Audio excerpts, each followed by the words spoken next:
From elite women of color to transgender girls in school sports, certain bodies keep being treated as problems that sports need to solve.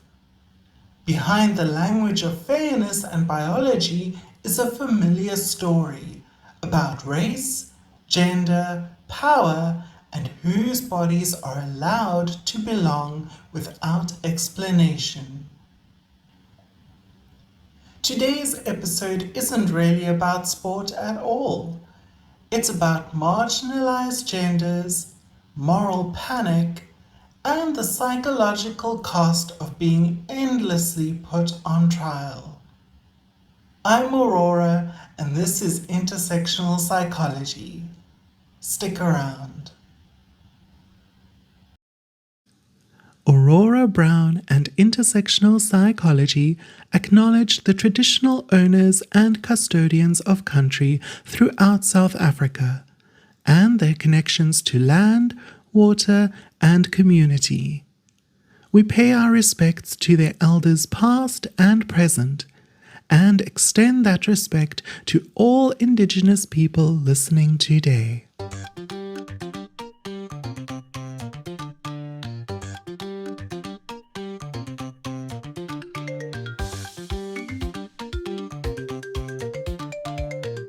Episode 6. Whose bodies belong in sport?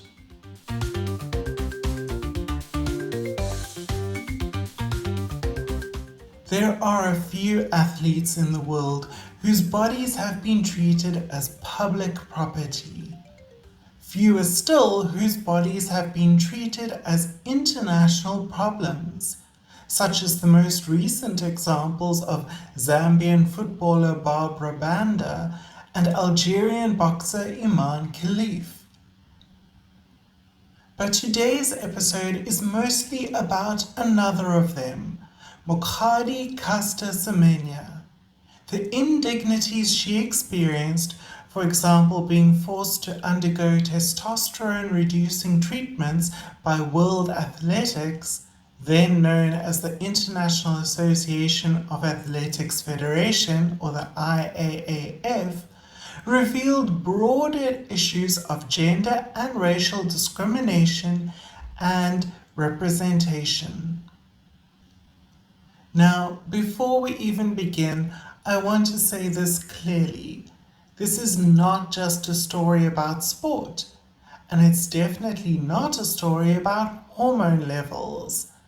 It's a story about gender, race, power, and who gets to decide what counts as quote-unquote normal. It's a story about how Black women's bodies are still policed, sometimes with clipboards, sometimes with lab coats, and sometimes with deceptively polite legal language. Global media narratives of Semenya's biological and gender identity, despite being adopted by some segments of the South African media, nevertheless echo some colonial and paternalistic attitudes that still divide the global north from the global south. Using Caster Semenya's case as an example, we'll explore the changing representation of women's sports, as well as representation of LGBTQIA+ identities. So, on your marks, get set, and let's go.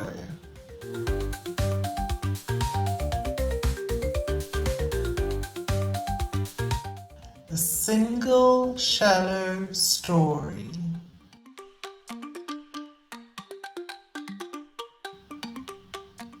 Caster Semenya is, objectively speaking, one of the most successful middle distance runners in history. 2 Olympic gold medals, multiple world championship titles, Commonwealth Games golds, continental titles, Diamond League wins. She is also a wife, a mother, an author, a coach, an activist, and at one point, even a footballer. And yet, if you ask most people what they know about Caster Semenya, the answer is rarely about her achievements. Instead, the story collapses into one word: testosterone. And once someone is reduced to a single narrative, especially a biological one, it becomes very easy to stop seeing them as fully human. In Semenya's case, and also Barbara Banda and Iman Khalif's cases, that single story draws on something much older and much uglier: the colonial habit of treating African bodies as objects to be examined rather than people to be respected. The subtext is rarely subtle: too strong, too fast, too quote unquote masculine, too African, and always too much.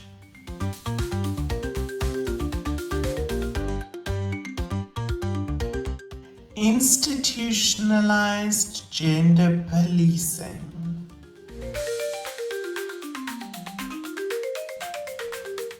Let's talk about the rules. World Athletics introduced regulations requiring certain women athletes to medically reduce their natural testosterone levels in order to compete. Not enhance, reduce. The IAAF's policies mandating testosterone-reducing treatments for certain female athletes exemplify institutionalized gender and race discrimination. Men, interestingly, are not asked to medically intervene if they have natural advantages, whether that's height, lung capacity, or muscle composition. No one tells Michael Phelps to apologize for his wingspan. What's being regulated here isn't fairness, it's quote unquote femininity. These policies are deeply Eurocentric. They rely on narrow Western ideas and norms about what women's bodies are supposed to look like and how they're supposed to perform.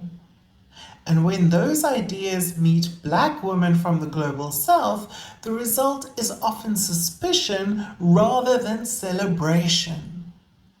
Such policies perpetuate systemic bias against athletes from the global south, like sinister echoes of the colonial practices of measuring and categorizing African bodies. The science, too, is shakier than it's often presented. Testosterone alone does not determine athletic performance. The notion of defining a quote-unquote normal testosterone level is inherently flawed, given the biological and hormonal diversity among athletes. Bodies are complex.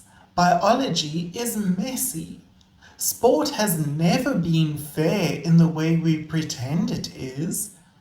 What is clear though is that women's bodies, especially gender non-compliant women's bodies, are treated as problems to be solved, or specimens on which to experiment. The decision to regulate her testosterone levels is a clear case of eugenics, which brings us to ethics.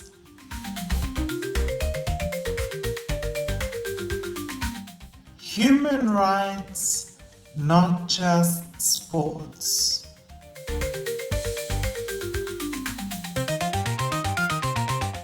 Julian Savulescu, a professor of law and biomedical ethics at the universities of Oxford and Melbourne, highlighted 10 ethical flaws in the Caster Semenya decision.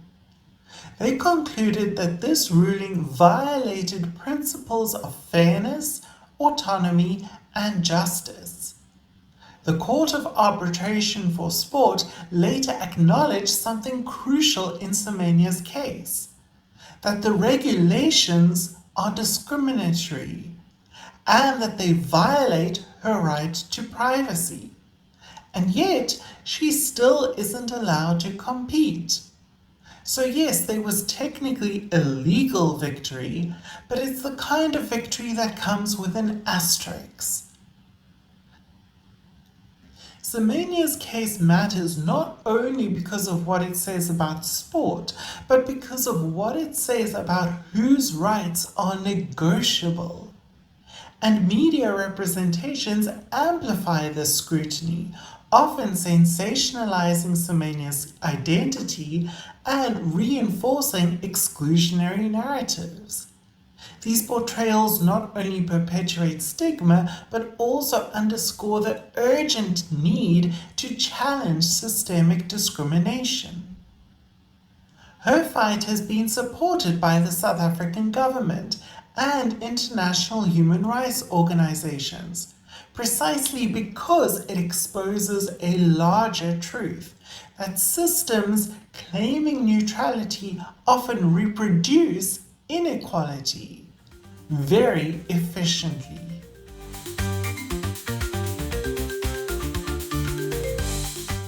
Historical echoes. Sarah Baartman.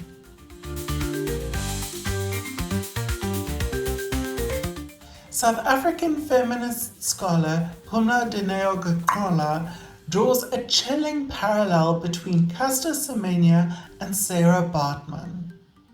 Baartman's body was displayed, dissected, and pathologized in Europe in the 19th century, measured against white femininity and found obscene. Baartman was objectified and dehumanized based on the ways her sexualized physical appearance differed from idealized white femininity. But she hadn't been the one sexualizing herself.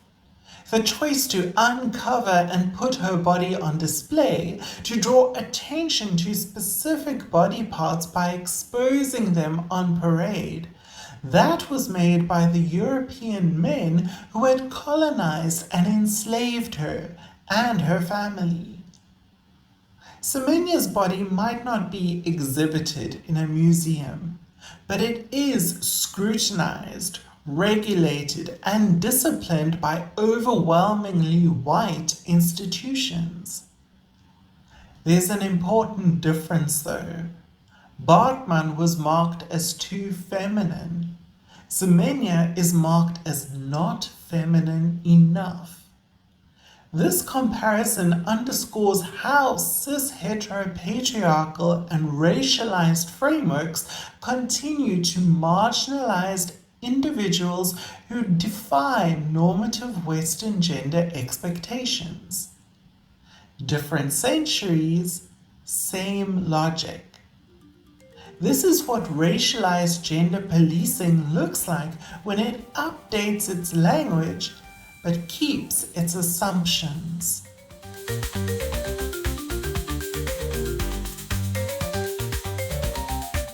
Women's sport and media silence.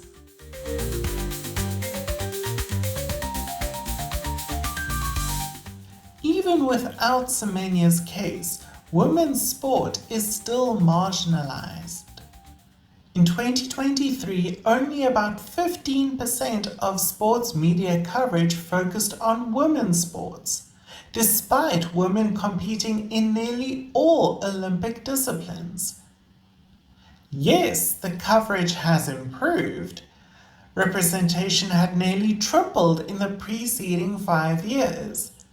But improvement doesn't erase history. It just makes the gaps more visible and underscores the need for continued advocacy. Initiatives like the International Olympic Committee's updated portrayal guidelines aim to address these disparities in the media, Yet systemic issues persist. When women athletes are covered, those who don't conform to traditional femininity face additional scrutiny. And Semenya sits right at that fault line. South African media have at times challenged the international narrative, exposing its political and racial undertones. But media also reproduce inferential homophobia, the quiet suggestion that her gender, her sexuality, and her body are all part of the same quote unquote problem.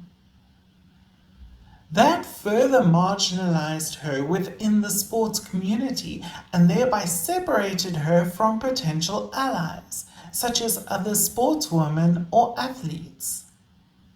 This media portrayal not only affects public perception, but also impacts the opportunities and support available to all female athletes. Because once again, it is women and only women who are subjected to gender testing.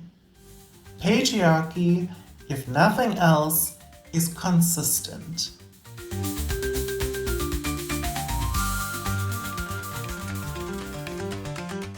Queer visibility and resistance.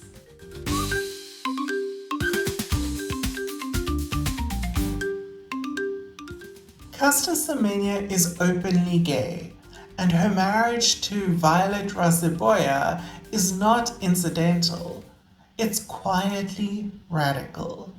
In a context where her womanhood is constantly questioned, it would have been easy for her to try to quote unquote prove her femaleness by conforming to all other gender expectations, for example, by dating men. She didn't. Instead, she made her family visible. She confronted the archaic Eurocentric scrutiny. She dared her critics to expose their personal biases. This matters because queer representation in South African media still often perpetuates stereotypes and stigmatization. As Bradley wrote in 2023, the media often reduces queer stories to the extremes of crying, dying, or marching for pride. Semenya defies those caricatures. Her visibility disrupts the lie that femininity, heterosexuality, and womanhood are naturally aligned. And that disruption is precisely why it is threatening.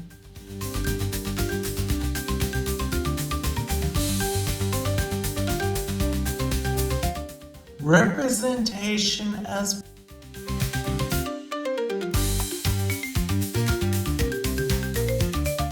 Stuart Hall reminds us that representation doesn't just reflect reality, it produces and creates it. Meaning is made through discourse, through repetition, through what's framed as normal and what's framed as exceptional. And when what's being repeated was an imitation or distortion to start with, it erodes the truth. Media portrayals of Semenya as an quote-unquote abnormal athlete don't just misrepresent her, they police the boundaries of gender itself. Her body becomes a battleground where race, gender, sexuality, and power collide. And what her case ultimately exposes is this: sport doesn't just measure performance, it enforces social norms.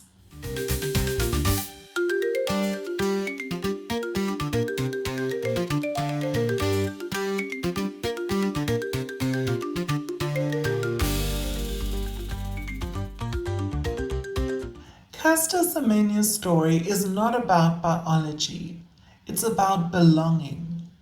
It asks a question that sport and society still largely ignores. How do we make space for everyone to be included with equity? And until that question is answered differently, Semenya's resistance, simply by existing as she is, remains profoundly political.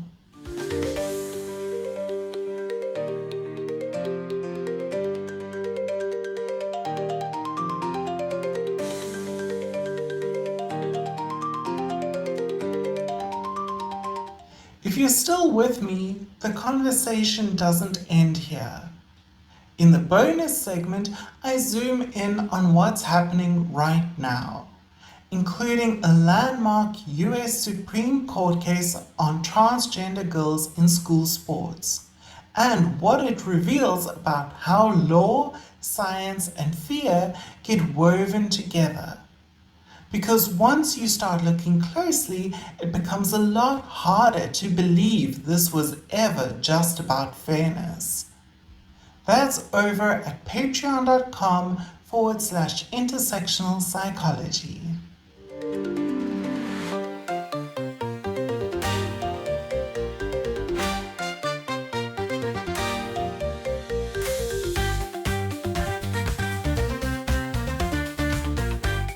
When we follow stories like Caster Semenya's all the way through, we start to see a pattern.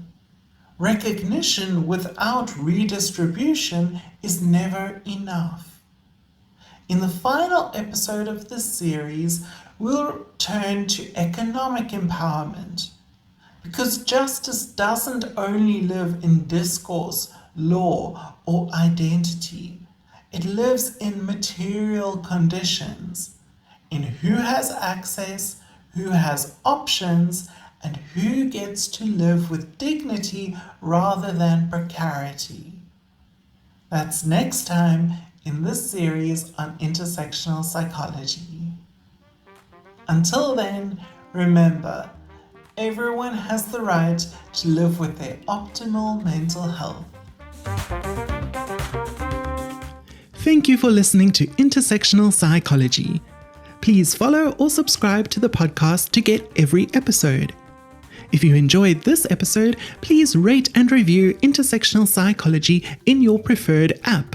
It really helps other people find the podcast. This episode of Intersectional Psychology was researched, written, recorded, and edited by me, Aurora Brown. For a transcript of this episode, please see the link in the show notes on your podcast app or go to intersectionalpsychology.com. You can also check the website or the show notes for a full list of references for this episode. A video of this episode with closed captions is available on youtube.com/@intersectionalpsychology. To support this podcast and get access to bonus content, including additional episodes and interviews, as well as more guided mindfulness sessions, please go to patreon.com/intersectional psychology. You can also chat with me on Blue Sky at intersectpsych.bsky.social and Instagram, Facebook, or TikTok at intersectional psychology, but mostly Blue Sky. Aurora Brown and Intersectional Psychology are committed to the Cite Black Women praxis.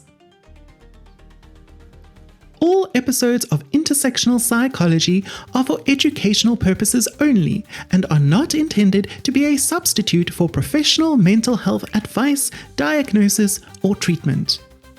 I, Aurora Brown, am not able to answer specific questions about individual situations. Always seek the advice of your health provider with any questions you may have regarding a mental health condition. Never disregard professional medical advice or delay in seeking it because of something you have heard or seen on this podcast. If you think you need immediate assistance, please call your local emergency number or any mental health crisis hotline. Everyone deserves good mental health.